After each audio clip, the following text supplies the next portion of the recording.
ನಮಸ್ಕಾರ ವಿಶೇಷ ಕಾರ್ಯಕ್ರಮಕ್ಕೆ ಸ್ವಾಗತ. ನಾನು ಸುಧಾ ಗೌಡ. ನಾವು ಮೊನ್ನೆಯಷ್ಟೇ ಮಕ್ಕಳ ದಿನಾಚರಣೆಯನ್ನ ಆಚರಣೆ ಮಾಡಿದ್ವಿ. ಮಕ್ಕಳ ದಿನಾಚರಣೆ ಅಂತ ಬಂದಾಗ ಮಕ್ಕಳನ್ನ ನಾವು ಹೇಗೆ ನೋಡಿಕೊಳ್ಳಬೇಕು ಅನ್ನೋದನ್ನ ನಮಗೆ ಜವಾಹರಲಾಲ್ ನೆಹರು ಅವರು ಹೇಳಿಕೊಟ್ಟು ಹೋಗಿದ್ರು. ಆದರೆ ನಿಜಕ್ಕೂ ನಾವು ಈಗಿನ ದಿನಮಾನಗಳಲ್ಲಿ ವಿದ್ಯಾರ್ಥಿಗಳನ್ನ ಆ ರೀತಿ ನೋಡ್ಕೊಳ್ತಾ ಇದ್ದೀವಾ ಅನ್ನುವಂಥ ಒಂದು ಪ್ರಶ್ನೆ ನಮ್ಮನ್ನ ಕಾಡುತ್ತೆ. ಯಾಕಂತಂದ್ರೆ ನೋಡಿ, ಈ ಹಳ್ಳಿ ಮತ್ತು ಗ್ರಾಮೀಣ ಪ್ರದೇಶಗಳಲ್ಲಿ ಮಕ್ಕಳುಗಳು ಏನಾದರೂ ತಪ್ಪನ್ನು ಮಾಡಿದ್ರೆ ಶಿಕ್ಷಕರು ಅವರಿಗೆ ಒಂದು 4 ಏಟ್ ಕೊಟ್ಟು ಅವರಿಗೆ ಬುದ್ಧಿ ಹೇಳೋ ಕೆಲಸ ಮಾಡ್ತಾರೆ. ನಾವು ನೀವೆಲ್ಲ ಪೆಟ್ಟು ತಿಂದೇ ಬೆಳೆದಿರೋದು. ಆದರೆ ಈಗೆಲ್ಲ ಏನಾಗ್ಬಿಟ್ಟಿದಪ್ಪ ಅಂತಂದರೆ, ಈಗಿನ ಕಾಲದ ಮಕ್ಕಳು ಟೀಚರ್ಸ್ ಏನಾದರೂ ಹೊಡೆದ್ರೆ ಬೈದರೆ ಪೇರೆಂಟ್ಸ್ಗೆ ಹೋಗಿ ಕಂಪ್ಲೇಂಟ್ ಮಾಡ್ತಾರೆ. ಪೇರೆಂಟ್ಸ್ ಬಂದು ಸ್ಕೂಲ್ಗಳಲ್ಲಿ ಶಿಕ್ಷಕರ ಮೇಲೆ ಪ್ರಿನ್ಸಿಪಲ್ಗಳಿಗೆ ಕಂಪ್ಲೇಂಟ್ ಮಾಡ್ತಾರೆ. ಅಂದರೆ ಮಕ್ಕಳಿಗೆ ಹೊಡೆದು ಬಡ್ದು ಬುದ್ಧಿ ಕಲಿಸುವಂಥ ರೈಟ್ಸ್ ಈಗ ಶಿಕ್ಷಕರಿಗೆ ಇಲ್ಲದೇ ಹೋಗ್ಬಿಟ್ಟಿದೆ. ಸೊ ಇದರಿಂದಾಗಿ ಎಷ್ಟೋ ಸಂದರ್ಭಗಳಲ್ಲಿ ಪಾಪ ಶಿಕ್ಷಕರು ವಿದ್ಯಾರ್ಥಿಗಳನ್ನು ಕಂಟ್ರೋಲ್ ಮಾಡಲಿಕ್ಕೆ ಸಾಧ್ಯ ಆಗದೆ ಕೆಲಸ ಬಿಡುವಂಥ ಒಂದು ಪರಿಸ್ಥಿತಿಗಳು ಕೂಡ ಇದೆ. ಅದರ ಜೊತೆಗೆ ಇನ್ನೂ ಒಂದಷ್ಟು ಜನ ಶಿಕ್ಷಕರಿದ್ದಾರೆ. ಹೇಗಪ್ಪ ಅಂತಂದರೆ, ಒಂದು ಸಣ್ಣ ಪುಟ್ಟ ತಪ್ಪುಗಳಿಗೂ ಮಕ್ಕಳಿಗೆ ಬಹಳ ದೊಡ್ಡ ಮಟ್ಟದ ಶಿಕ್ಷೆಯನ್ನು ಕೊಟ್ಟು ವಿಕೃತಿಯನ್ನು ಮೆರೆಯುವಂಥ ಶಿಕ್ಷಕರು ಕೂಡ ಇದ್ದಾರೆ. ಅಂಥ ಶಿಕ್ಷಕರಿಗೆ ಶಿಕ್ಷೆ ಕೂಡ ಆಗ್ತಾ ಇದೆ. ಇವತ್ತು ನಾನು ಹೇಳೋಕೆ ಹೊರಟಿರೋದು ಅಂಥದ್ದೇ ಒಂದು ಘಟನೆ. ನೋಡಿ, ಶಿಕ್ಷಕರು ಅಂತಂದಾಗ ಮಕ್ಕಳ ಮನಸ್ಥಿತಿಯನ್ನು ಅರ್ಥ ಮಾಡಿಕೊಂಡು ಅವ್ರಿಗೆ ಯಾವ ರೀತಿ ಬುದ್ಧಿ ಹೇಳಿದ್ರೆ ಅವ್ರ ಮಾತು ಕೇಳ್ತಾರೆ ಅನ್ನುವಂಥ ವಿಚಾರವನ್ನು ಭಾಳ ಸೂಕ್ಷ್ಮವಾಗಿ ಅರ್ಥ ಮಾಡ್ಕೊಳ್ಬೇಕು. ಆಮೇಲೆ ಮಕ್ಕಳಿಗೆ ಶಿಕ್ಷೆ ಕೊಡುವಾಗ ಅವರ ವಯಸ್ಸೇನು, ನಾವು ಕೊಡುವಂಥ ಶಿಕ್ಷೆಯನ್ನು ಅವ್ರಿಗೆ ತಡ್ಕೊಳ್ಳೋಕೆ ಸಾಧ್ಯ ಇದೆಯಾ, ಅದರಿಂದಾಗಿ ಅವರ ಆರೋಗ್ಯದ ಮೇಲೆ ಅವರ ಮಾನಸಿಕ ಸ್ಥಿತಿಯ ಮೇಲೆ ಹೇಗೆಲ್ಲ ಪರಿಣಾಮ ಬೀರಬಹುದು ಅನ್ನೋದನ್ನು ಯೋಚನೆ ಮಾಡಬೇಕಾಗತ್ತೆ ಕೆಲವೊಮ್ಮೆ ಶಿಕ್ಷಕರು. ಆದರೆ ಕೆಲವೊಮ್ಮೆ ವಿಕೃತ ಮನಸ್ಸಿನ ಶಿಕ್ಷಕರು ಇದ್ಯಾವುದನ್ನು ಕೂಡ ಯೋಚನೆ ಮಾಡಲ್ಲ. ಇಂಥ ವಿಕೃತ ಮನಸ್ಸಿನ ಶಿಕ್ಷಕರಿಂದ ಎಷ್ಟೋ ಸಂದರ್ಭಗಳಲ್ಲಿ ವಿದ್ಯಾರ್ಥಿಗಳ ಪ್ರಾಣಕ್ಕೆ ಕುತ್ತು ಬಂದಿರುವಂಥ ಘಟನೆಗಳು ಕೂಡ ನಮ್ಮ ಕಣ್ಮುಂದೆ ನಡೆದಿದೆ. ಅಂಥದ್ದೇ ಒಂದು ಘಟನೆಯನ್ನು ನಾನಿವತ್ತು ನಿಮ್ಮ ಮುಂದೆ ತಂದಿದ್ದೀನಿ. ನೋಡಿ, ಮಕ್ಕಳ ದಿನಾಚರಣೆ ಅಂಥೇಳಿ ಶಾಲೆಗೆ ತಡವಾಗಿ ಬಂದಿದೆ ಒಂದು ಪುಟ್ಟ ಬಾಲಕಿ. ಮನೆಯಲ್ಲಿ ಮಕ್ಕಳು ಹಠ ಮಾಡೋದು ಸಹಜ. ಕೆಲವೊಮ್ಮೆ ತಿಂಡಿ ತಿನ್ನೋದು ಲೇಟ್ ಆಗ್ಬೋದು ಅಥವಾ ಹೇಳೋದೇ ಲೇಟ್ ಆಗ್ಬೋದು. ಪುಟ್ಟ ಮಕ್ಕಳು ಅಂತಂದಾಗ ಈ ಥರದ್ದೆಲ್ಲ ಸಣ್ಣ ಪುಟ್ಟ ಕಂಪ್ಲೇಂಟ್ಸ್ ಇದ್ದೇ ಇರುತ್ತೆ. ಆದರೆ ಕೆಲವೊಮ್ಮೆ ಸ್ಕೂಲ್ ವ್ಯಾನ್ಗಳಿಗೆ ಹೋಗುವಂಥ ಮಕ್ಕಳು ಸ್ಕೂಲ್ ವ್ಯಾನ್ ಬಂದರೂ ರೆಡಿಯಾಗಿರಲ್ಲ. ಸ್ಕೂಲ್ ವ್ಯಾನ್ಗಳು ಕೆಲವೊಮ್ಮೆ ವೆಯ್ಟ್ ಮಾಡಿ ಮಕ್ಕಳನ್ನು ಕರ್ಕೊಂಡು ಹೋಗ್ತಾರೆ, ಆದರೆ ಇನ್ನೂ ಕೆಲವೊಮ್ಮೆ ವೆಯ್ಟ್ ಮಾಡಲ್ಲ. ಸ್ಕೂಲ್ ವ್ಯಾನ್ಗಳ ಫೆಸಿಲಿಟಿ ಇಲ್ಲದೆ ಇದ್ದಾಗ ಮಕ್ಕಳನ್ನು ಆಟೋ ಮೂಲಕ ಕಳಿಸ್ಬೇಕಾಗಿ ಬರುತ್ತೆ. ಅಥವಾ ಎಲ್ಲೋ ಹತ್ತಿರದಲ್ಲಿದ್ದಾಗ ಆ ಮಗುವೇ ನಡ್ಕೊಂಡು ಹೋಗುವಂಥ ಪರಿಸ್ಥಿತಿ ಇರುತ್ತೆ, ಇಲ್ಲ ಪೇರೆಂಟ್ಸ್ ಅವರನ್ನು ಕರ್ಕೊಂಡು ಹೋಗಿ ಬಿಡುವಂಥ ಪರಿಸ್ಥಿತಿಗಳಿರುತ್ತೆ. ಹೀಗೆ ನಾನಾ ಪರಿಸ್ಥಿತಿಗಳಿರುತ್ತೆ. ಆದರೆ ಕಾರಣ ಏನೇ ಇರಲಿ, ಒಂದು ಮಗು ಶಾಲೆಗೆ ತಡವಾಗಿ ಬಂದಿದ್ದಕ್ಕೆ ಕಾರಣವನ್ನು ಕೇಳಬೇಕು. ಆದರೆ ಇಲ್ಲಿ ಕಾರಣ ಕೇಳಿಲ್ಲ ಆ ಶಿಕ್ಷಕಿ. ನೋಡಿ, ಕೇವಲ ಶಾಲೆಗೆ ತಡವಾಗಿ ಆ ಪುಟ್ಟ ಬಾಲಕಿ ಬಂದ್ಲು ಅನ್ನೋ ಕಾರಣಕ್ಕಾಗಿ ಆ ಶಿಕ್ಷಕಿ ಒಂದು ಕಠಿಣ ಶಿಕ್ಷೆಯನ್ನು ಕೊಟ್ಟುಬಿಡ್ತಾರೆ. ಕೇವಲ 6ನೇ ತರಗತಿ ವಿದ್ಯಾರ್ಥಿನಿ ಆಕೆ. ಆ ಶಿಕ್ಷಕಿ ಕೊಟ್ಟಂಥ ಒಂದು ಶಿಕ್ಷೆ ಎಷ್ಟು ಉಗ್ರವಾಗಿತ್ತು ಅಂತಂದರೆ, ನಿಜಕ್ಕೂ ಆ ಶಿಕ್ಷೆಯನ್ನು ಕೊಟ್ಟಂಥ ಶಿಕ್ಷಕಿಯನ್ನು ಉಗ್ರವಾಗಿ ಶಿಕ್ಷಿಸಬೇಕು ಅನ್ನೋಷ್ಟರ ಮಟ್ಟಿಗಿದೆ. ಮಹಾರಾಷ್ಟ್ರದ ವಸೈನಲ್ಲಿರುವಂಥ ಶ್ರೀ ಹನುಮಂತ ವಿದ್ಯಾಮಂದಿರ ಪ್ರೌಢಶಾಲೆಯಲ್ಲಿ ನಡೆದಿರುವಂಥ ಘಟನೆ ಇದು. ಶುಕ್ರವಾರ 12 ವರ್ಷದ ಬಾಲಕಿಯ ಮೇಲೆ ಆಕೆ ತನ್ನ ವಿಕೃತಿಯನ್ನು ಮೆರೆದಿದ್ದಾಳೆ. ನೋಡಿ, ಒಂದು ಸಣ್ಣ ಕಾರಣ ಇದು ಅಷ್ಟೇ. ಆಕೆ ಶಾಲೆಗೆ ತಡವಾಗಿ ಬಂದ್ಲು. ಮಕ್ಕಳಲ್ವಾ, ಎಕ್ಸ್ಕ್ಯೂಸ್ ಕೊಡ್ಬೋದಾಗಿತ್ತು, ಆದರೆ ಆಕೆ ಕೊಟ್ಟಿಲ್ಲ.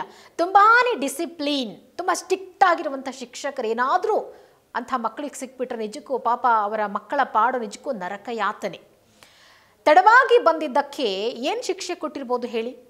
ನಾವು ನೀವೆಲ್ಲ ಏನು ಎಕ್ಸಾಂಪಲ್ ಅಂತಂದರೆ, ಒಂದು 10 ನಿಮಿಷ ಹೊರಗಡೆ ನಿಲ್ಲಿಸೋರು ಅಥವಾ ಒಂದು 2 ಏಟ್ ಕೈಗೆ ಬಾರಿಸೋರು ಅಥವಾ ವಾರ್ನ್ ಮಾಡೋರು. ಆದರೆ ಆ ಶಿಕ್ಷಕಿ ಕೊಟ್ಟಿರುವಂಥ ಶಿಕ್ಷೆ ಏನಪ್ಪ ಅಂತಂದರೆ 100 ಸಿಟ್ಸಪ್ ಶಿಕ್ಷೆಯನ್ನು ಕೊಟ್ಟಿದ್ದಾಳೆ. ಅಂದರೆ ನೋಡಿ, 100 ಬಸ್ಕಿ ಹೊಡಿಬೇಕು, ಅದು ಬ್ಯಾಗ್ ನೇತಾಕೊಂಡು. ಅಟ್ಲೀಸ್ಟ್ ಆ ಸ್ಕೂಲ್ ಬ್ಯಾಗನ್ನು ಕೆಳಗಿಟ್ಟು ಹೊಡೆಸಿದ್ರು ಓಕೆ ಅನ್ಬೋದಿತ್ತೇನೋ. ಆದರೆ 6ನೇ ಕ್ಲಾಸ್ ಮಕ್ಕಳಿಗೆ ನೀವು ಬಸ್ಕಿ ಹೊಡೆಸಿದ್ರೆ ಅವ್ರಿಗೆ ಅದನ್ನು ತಡ್ಕೊಳ್ಳೋ ಶಕ್ತಿ ಇರುತ್ತಾ? ಕಾಜಲ್ ಗೊಂಡ್ ಅನ್ನುವಂಥ ಬಾಲಕಿ ಈಕೆ. ಕೇವಲ ಈ ಶಿಕ್ಷೆ ಕೊಟ್ಟ ಕಾರಣದಿಂದಾಗಿ ಆಕೆ ಮೃತಪಟ್ಟಿದ್ದಾಳೆ ಅಂದರೆ ನೀವು ನಂಬ್ತೀರಾ? ನಂಬಲೇಬೇಕಾಗಿರುವಂಥ ಸ್ಟೋರಿ ಇದು. 6ನೇ ಕ್ಲಾಸ್ನಲ್ಲಿ ಓದ್ತಾ ಇದ್ದಂಥ ಬಾಲಕಿ ಶಾಲೆಗೆ ತಡವಾಗಿ ಬಂದಿದ್ದಕ್ಕೆ ಶಿಕ್ಷಕಿ ಕೊಟ್ಟಿರೋದು 100 ಸಿಟಪ್ಸ್ ಶಿಕ್ಷೆ. ಆ ಶಿಕ್ಷೆ ಮುಗಿದ ಬಳಿಕ ವಿದ್ಯಾರ್ಥಿನಿಗೆ ಬೆನ್ನು ನೋವು ಕಾಣಿಸ್ಕೊಳ್ಳುತ್ತೆ.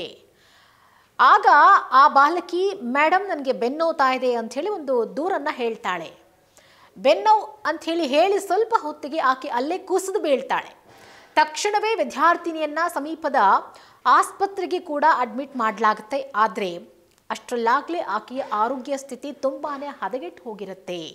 ಇಮಿಡಿಯೇಟ್ ಆಗಿ ಆಕೆಯನ್ನು ಮುಂಬೈನ JJ ಆಸ್ಪತ್ರೆಗೂ ಕೂಡ ಶಿಫ್ಟ್ ಮಾಡ್ತಾರೆ. ಆದರೆ ಅಲ್ಲಿ ಟ್ರೀಟ್ಮೆಂಟ್ ಸಕ್ಸಸ್ ಆಗದೆ ಆ ಬಾಲಕಿ ಮೃತಪಡ್ತಾಳೆ. ನೋಡಿ, ಅದಕ್ಕೆ ಹೇಳೋದು, ಪುಟ್ಟ ಪುಟ್ಟ ಮಕ್ಕಳಿಗೆ ಶಿಕ್ಷೆ ಕೊಡುವಾಗ ಪುಟ್ಟ ಶಿಕ್ಷೆ ಆಗಿರಬೇಕೇ ಹೊರತು ದೊಡ್ಡ ಶಿಕ್ಷೆ ಆಗಬಾರ್ದು. ದೊಡ್ಡ ಮಕ್ಕಳಿಗೆ ದೊಡ್ಡ ಶಿಕ್ಷೆ ಕೊಟ್ಟಾಗ ಅದನ್ನು ತಡ್ಕೊಳ್ಳೋ ಶಕ್ತಿ ಇರುತ್ತೆ. ಅದೇ ಪುಟ್ಟ ಮಕ್ಕಳಿಗೆ ನೀವು ದೊಡ್ಡ ಶಿಕ್ಷೆಯನ್ನು ಕೊಟ್ಟಾಗ ಖಂಡಿತ ಅದನ್ನು ತಡ್ಕೊಳ್ಳೋ ಶಕ್ತಿ ಅವರಿಗಿರಲ್ಲ. ಶಿಕ್ಷಕಿ ನೀಡಿದ ಶಿಕ್ಷೆಯಿಂದಲೇ ಮಗಳು ಮೃತಪಟ್ಟಿದ್ದಾಳೆ ಅನ್ನೋದು ಈಗ ಸಾಬೀತಾಗಿದೆ. ಆಮೇಲೆ 100 ಸಿಟಪ್ಸ್ ಮಾಡುವಾಗಲೂ ಶಿಕ್ಷಕಿ ಮಗುವಿನ ಹೆಗಲಿನಿಂದ ಸ್ಕೂಲ್ ಬ್ಯಾಗನ್ನು ತೆಗೆಯೋಕೆ ಬಿಡಲಿಲ್ವಂತೆ. ಬಾಲಕಿಯ ಪೋಷಕರು ಹೀಗಂತ ಹೇಳಿ ಆರೋಪ ಮಾಡಿದ್ದಾರೆ. ಮಗು ಸಾವನ್ನಪ್ಪಿದ ನಂತರ ಪೋಷಕರು ಮತ್ತು ಸಂಬಂಧಿಕರು ಶಾಲೆಗೆ ಬಂದು ಪ್ರತಿಭಟನೆ ನಡೆಸಿದ್ದಾರೆ. ಬಿಟ್ಬಿಡ್ತಾರಾ? ಸ್ಕೂಲ್ಗಳಲ್ಲಿ ಮಕ್ಕಳು ಶಿಕ್ಷಕರಿಂದ ಶಿಕ್ಷೆಗೆ ಒಳಗಾಗಿ ಒಂದು ಸಣ್ಣ ಪೆಟ್ಟಾದರೂ ಬಾಸುಂಡೆ ಬಂದರೂ ಕಂಪ್ಲೇಂಟ್ ಮಾಡುವಂಥ ಈಗಿನ ಕಾಲದಲ್ಲಿ ಅಷ್ಟು ದೊಡ್ಡ ಮಟ್ಟದ ಶಿಕ್ಷೆ ಕೊಟ್ಟು ಆ ಸ್ಟೂಡೆಂಟ್ ಸಾವನ್ನಪ್ಪಿದ್ದಾಳೆ ಅಂದರೆ ಅಂಥ ಶಿಕ್ಷಕರನ್ನು, ಅಂಥ ಶಾಲೆಯನ್ನು ಬಿಟ್ಟೋರುಂಟೆ. ಶಿಕ್ಷಕಿ ಮತ್ತು ಶಾಲೆಯ ವಿರುದ್ಧ ಕಠಿಣ ಕ್ರಮ ತೆಗೆದುಕೊಳ್ಳಬೇಕು ಅಂತೇಳಿ ಆಗ್ರಹಿಸಿ ಇದೀಗ ಅಲ್ಲಿ ಪ್ರೊಟೆಸ್ಟನ್ನು ನಡೆಸ್ತಿದ್ದಾರೆ. ಈ ಮಧ್ಯೆ ಪೊಲೀಸರು ಮಧ್ಯಪ್ರವೇಶಿಸಿ ಅದನ್ನು ನಿಲ್ಲಿಸಿದ್ದಾರೆ. ಆದರೆ ಈ ಘಟನೆಗೆ ಸಂಬಂಧಪಟ್ಟಂತೆ ಸದ್ಯಕ್ಕೆ ಕ್ರಿಮಿನಲ್ ಪ್ರಕರಣ ದಾಖಲಾಗಬೇಕು. ಆ ಕ್ರಿಮಿನಲ್ ಪ್ರಕರಣ ದಾಖಲಾಗುವವರೆಗೂ ಶಾಲೆ ತೆರೆಯೋಕೆ ನಾವು ಬಿಡಲ್ಲ ಅಂಥೇಳಿ ಮಹಾರಾಷ್ಟ್ರ ನವನಿರ್ಮಾಣ ಸೇನೆ ಎಚ್ಚರಿಕೆಯನ್ನು ಕೊಟ್ಟಿದೆ. ವಿದ್ಯಾರ್ಥಿನಿ 10 ನಿಮಿಷ ತಡವಾಗಿ ಬಂದಿದ್ದಕ್ಕೆ ಇಂಥ ದೊಡ್ಡ ಮಟ್ಟದ ಶಿಕ್ಷೆ ಕೊಟ್ಟಿದ್ದು ಎಷ್ಟು ಸರಿ?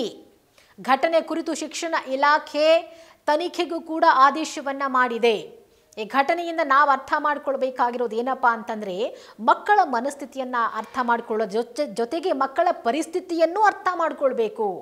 ಆ ಮಕ್ಕಳು ಬಡವರ, ಶ್ರೀಮಂತರ, ಯಾಕೆ ಲೇಟಾಗಿ ಬಂದರು, ಲೇಟಾಗಿದ್ರಾ, ಪೇರೆಂಟ್ಸ್ನ ಕೇಳಿ ಫೋನ್ ಮಾಡಿ, ಯಾಕೆ ನಿಮ್ಮ ಮಗು ತಡವಾಗಿ ಬಂತು, ಏನೋ ಒಂದು ರೀಸನ್ ಇರುತ್ತೆ, ಎಕ್ಸ್ಕ್ಯೂಸ್ ಕೊಡಿ.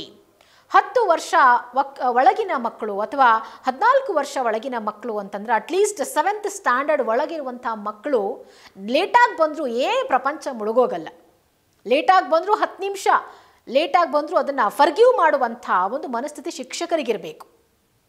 ಪ್ರತಿಯೊಬ್ಬ ಶಿಕ್ಷಕರಿಗೂ ಕೂಡ ಅದನ್ನೇ ಅವರು ಕಲ್ತ್ಕೊಳ್ಬೇಕಾಗಿರುವಂಥದ್ದು. ಶಿಕ್ಷಕರು ಹೇಗೆ ನಡ್ಕೊಳ್ತಾರೋ ಮಕ್ಕಳು ಹಾಗೆ ನಡ್ಕೊಳ್ತಾರೆ. ಶಿಕ್ಷಕರು ಎಷ್ಟು ಪ್ರೀತಿಯಿಂದ ಮಕ್ಕಳನ್ನು ನಿಭಾಯಿಸ್ತಾರೋ ಮಕ್ಕಳು ಕೂಡ ಅಷ್ಟೇ ಪ್ರೀತಿಯಿಂದ ಅವರ ಮಾತುಗಳನ್ನು ಕೇಳ್ತಾರೆ. ಆದರೆ ಎಲ್ಲದಕ್ಕೂ ಶಿಕ್ಷೆಯೇ ಪರಿಹಾರ ಆಗಬಾರ್ದು. ಕೆಲವೊಮ್ಮೆ ಮಕ್ಕಳ ಮನಸ್ಥಿತಿ ತುಂಬ ಸೂಕ್ಷ್ಮವಾಗಿದ್ದರೆ ಆತ್ಮಹತ್ಯೆಗೂ ಪ್ರಯತ್ನ ಪಟ್ಬಿಡ್ತಾರೆ. ಹೋದ ಜೀವವನ್ನು ಮತ್ತೆ ನೀವು ವಾಪಸ್ ತಂದುಕೊಡೋಕ್ಕಾಗತ್ತಾ? ಇಲ್ಲ. ನಿಮ್ಮ ಕೆಲಸಕ್ಕೂ ಕೂತು ಬರುತ್ತೆ, ನೀವು ಕೆಲಸ ಮಾಡುವಂಥ ಶಾಲೆಗೂ ಕೆಟ್ಟ ಹೆಸರು ಬರುತ್ತೆ. ಮತ್ತು ಅಂಥ ಶಾಲೆಗಳಿಗೆ ಮಕ್ಕಳನ್ನು ಸೇರಿಸೋಕ್ಕೂ ಪೋಷಕರು ಹೆದರ್ಕೊಳ್ಳುವಂಥ ಪರಿಸ್ಥಿತಿ ಬಂದುಬಿಡುತ್ತೆ.